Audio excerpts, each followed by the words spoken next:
Hello everyone and welcome to the StarCityGames.com sideboard for the Atlanta Invitational. I'm here with Cedric Phillips. That's me. Notice he's got his Stream Team t-shirt. How's the Stream Team going? Can't complain. We are here in attendance, Michael, Jacob, and I. So all two of us are here, hopefully looking to dominate another tournament after Grand Prix Boston was a smashing success. So hopefully this one will be too. Awesome. Well, we're going to be trying to start off domination with Legacy and Goblins. Indeed.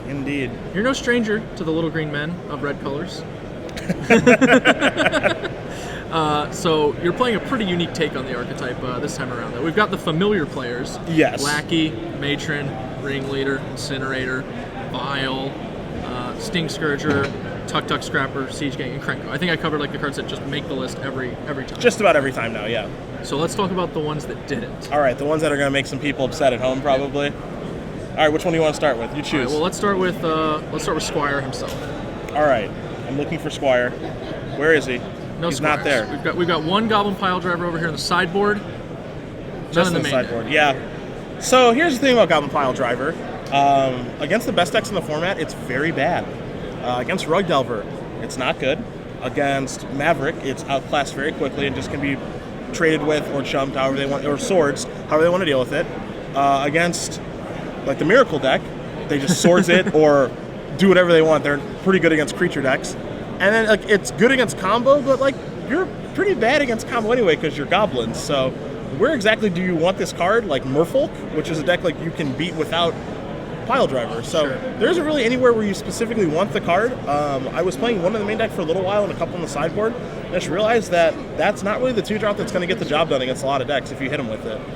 So what is the 2-drop that's getting the job done? That's going to be Warren Instigator, a card that has not seen a lot of play up until last week in LA, where I was doing coverage. Eric Brown made top 8 of the tournament with Goblins playing for Warren Instigator. And I was like a little surprised by that, and I was testing on the stream, and I was like, I might as well give it a shot, see if his deck list is good. And while I didn't love everything about his deck list, that was one card that really stood out and impressed me. Sure. So I decided to play some of those, see how it worked, and if you hit them with it at any point, they're just dead.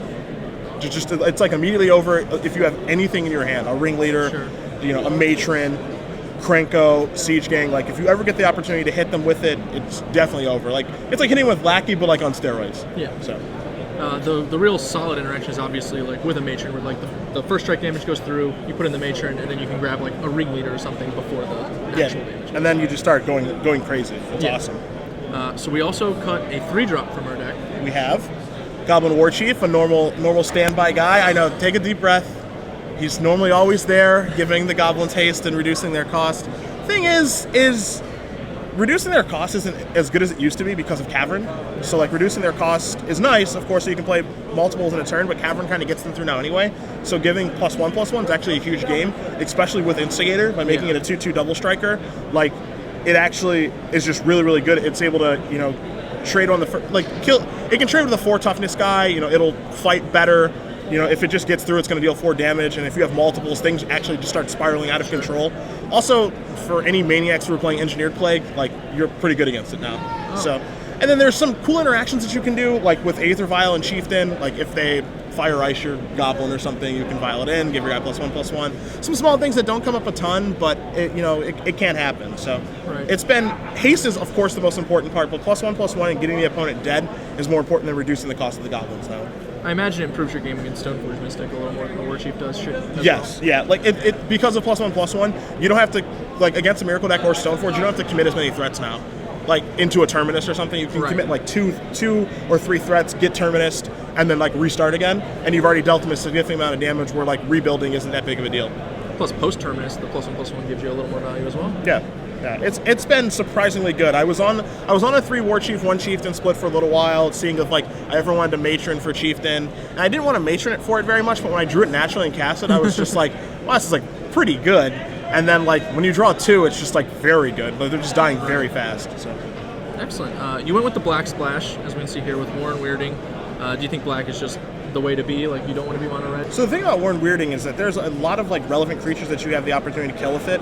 Not to mention that it's tutorable with Goblin Matron, of course, and hits with Goblin Ringleader. Yep. But against Maverick, you're able to kill, the large creatures like Neither Reliquary and Scavenging Ooze, but even the small utility creatures against them, like Noble Hierarch, Geez, what's the other one I'm thinking? Mother of Runes. Like, those are nice cards to be able to kill. Against Rug Delver, all 3 of their threats, Tarmogoyf, Delver of Secrets, and Nimble Mongoose are all very good cards to kill with Warren Weirding.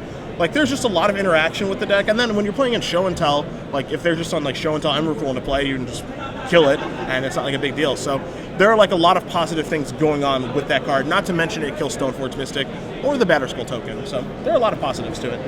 Excellent. One of the concessions you've had to make for Cavern of Souls, and I assume maybe possibly because of the addition of Black Mana, is going down to 2 Rishadon ports along with 4 Wasteland. Now that one pains me. So the thing about, like, I came to terms with cutting, you know, Warchief, Pile Driver, some of the standbys that are normally in the deck, but cutting Rishadon port is pretty tough for me. I like having 8 mana denial resources in the deck in Wasteland in port, especially when you're hiding behind an Aether Vial. Yeah. Being able to mess with their mana like that is, like, really, really good. Also being able to tap man lands. There are a lot of interactions with port that I really, really like. So cutting back to 2 of those does hurt a little bit, but again, you have to make a concession somewhere, like, especially when you're playing Instigator. It's not just a free roll to be able to just play 4 ports, 4 Wastelands, and, like, 4 Caverns, because then you'll get yourself in situations where you can't actually cycle Gem Palm Incinerator or, like, cast Tarfire or whatever, and then you're just like, ugh, this is awful.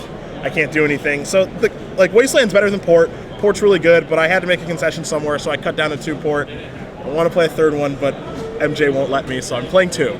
Well, thanks, MJ. Yeah. Let's move over to the sideboard. We've obviously got a little bit of the black cards here with Perish. Yes. I assume you board that in against green decks. You're smart, which is why we have you, which is why we like you. Perish is, like, the best card possible against Maverick. Like, their white creatures are good, but they don't matter that much, and their green creatures are obviously much better than their white creatures. Neither Reliquary, Scavenging Ooze, Noble Hierarch, to a lesser extent, Dryad Arbor. Like, all of their green cards are super good. They're the big creatures that actually kill you. Perish takes care of them flat, like, no questions asked. Does an incredibly nice job of it. What I found in the Maverick matchup is just drawing a Perish leads to a win. So that's why I have 3. 4 is a little much. It's also pretty good against Rug Delver. Kills Tarmogoyf, kills Nimble Mongoose, and if they have Scavenging Ooze as well, it's good there, and you have a lot of answers to Delver. So, like, I feel like that card alone is worth splashing black in. And, like, you've seen it in, like, past decks. Tamahiro Saito playing Merfolk was splashing black, like, just for Perish and, like, a couple other cards. So love it. Definitely a swinger in the matchup. A black card that's not really a black card for you here is Leyline of the Void. Yes. I assume you're bringing that in against graveyard combo decks. Again. Spot on. I've never played this deck. You deserve a raise, at least, with this kind of analysis.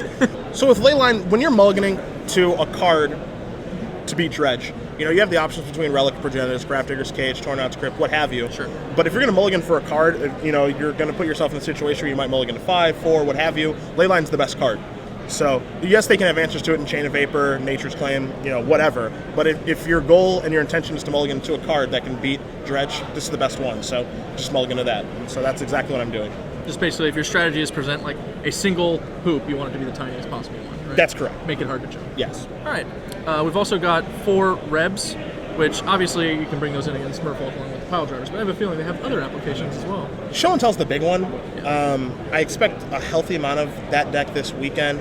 I don't love fighting Show and Tell with Red Elemental Blast, but I feel like you have to have something to be able to beat that deck, especially when I don't have as many mana disruption elements as I used to have with 4 ports and 4 wastelands. I feel like you just can't, like, hope to dodge a Show and Tell deck. I feel like you're going to play against one in the tournament. Reb isn't the best way of fighting it, but I feel like it gives me an opportunity where if I do draw one, it's going to give me, like, a realistic shot to win. There are other applications, Hive Mind matchup, High Tide, that sort of stuff. So it does help a little bit. Jace decks potentially, and as you said, Merfolk. But I kind of want something against that deck, against those type of decks. So that's why it's there. Okay, and the last card you're running the sideboard is Pyrokinesis. Yeah, Mirror, pretty much. There are some other decks that it's reasonable against. It's pretty good against, like, the Death Shadow deck at killing Delver Secrets, Dark Confidant, sure. That sort of thing. It's kind of like a holdover from, like, previous Goblin decks. You normally find 2 to 3 Pyrokinesis in the deck list. I'm okay with running them. You know, I don't really know if I'm going to expect a lot of the Mirror, but in the Mirror match, it's a pretty important card to have. Sure. Like, obviously it's going to kill 2 to 3 Goblins, depending on the number of Chieftains they have in their deck list, but I think it's just important enough that you just want to have it so you don't lose to, like, getting hit by a Lackey or what have you. So I have a couple in there. I've sent some other people to tournaments without it, and then they came back to me immediately, and, like, out of everything in the deck list, they're like, I needed Pyrokinesis, and I'm like, all right, I'll play them now. Convincing arguments. Yeah, they were pretty mad they didn't have them, so I'm going to play some. One of the nice things about Goblins is that it's actually one of the creature decks with a lot more card advantage than most, so you can afford to pitch that red card. You've got the Ringleaders and Incinerators just always boosting your hand size. Definitely some cards that you can afford to discard to be able to light them up with that, so that's actually very nice. So one of the cards that I'm interested, I guess, in seeing that you're not running, is a card I actually like the idea of. Again, I haven't played Goblins. Is Cabal Therapy as a sideboard option, mostly for like the Stone Fortune combo matchup. So did you try out Cabal Therapy, or do you have pros and cons for us on that one? Pros and cons, definitely. I've been playing Goblins for a really long time. I used to play Cabal Therapy in it quite a bit. Basically what happened is, with the combo decks in the format, Belcher, Storm, what have you, their pieces are very redundant. So when you're therapying them, like, you might name like one card, and then they'll have a copy of another card that does like basically the same thing, and then you're missing. And like, it just doesn't accomplish what you want it to.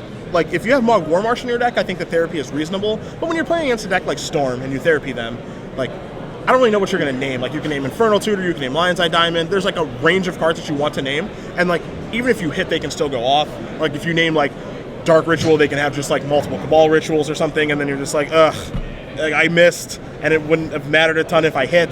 The same thing against like a deck like Belcher, where like you can name like one of their rituals, but their entire deck is rituals. You can name Belcher, and then they have Empty the Warrens, or vice versa. Sure. It's just awkward to like try to do that. And then like, if you try to board it in against like these Stoneforge decks, like, they have Brainstorm, so they can hide the card. And like, even if you do hit again, like, their cards are redundant enough that it just doesn't have a large enough effect.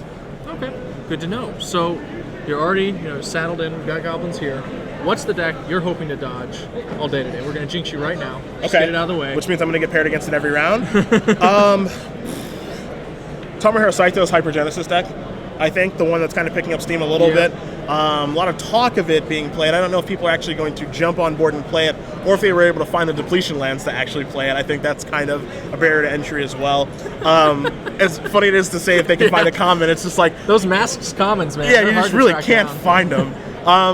Like, I don't think I want to play against that deck. I'm a little scared of Show and Tell too, but I played against it in the room last night. Sure. And I was beating it like more than I was losing to it, so I was pretty happy there. Like, I want to play against the big three decks, which are Miracles or some sort of Tundra control deck. I want to play against Rug, and I want to play against Maverick. And that's what people play in the US. Like, European is more combo heavy, so I wouldn't play this deck in like a European tournament. But here, and looking at the Star City Circuit results, those are the decks that people play, and that's what I want to play against. All right, well, you've got a tournament coming up soon. I'm going to go ahead and let you get to it. Thanks, buddy. Thanks for joining us. I'm on the other side this weekend. It feels good. You'll be seeing Cedric on video, I'm sure, at some point this weekend. So if you don't, it's going bad. Oh, yeah.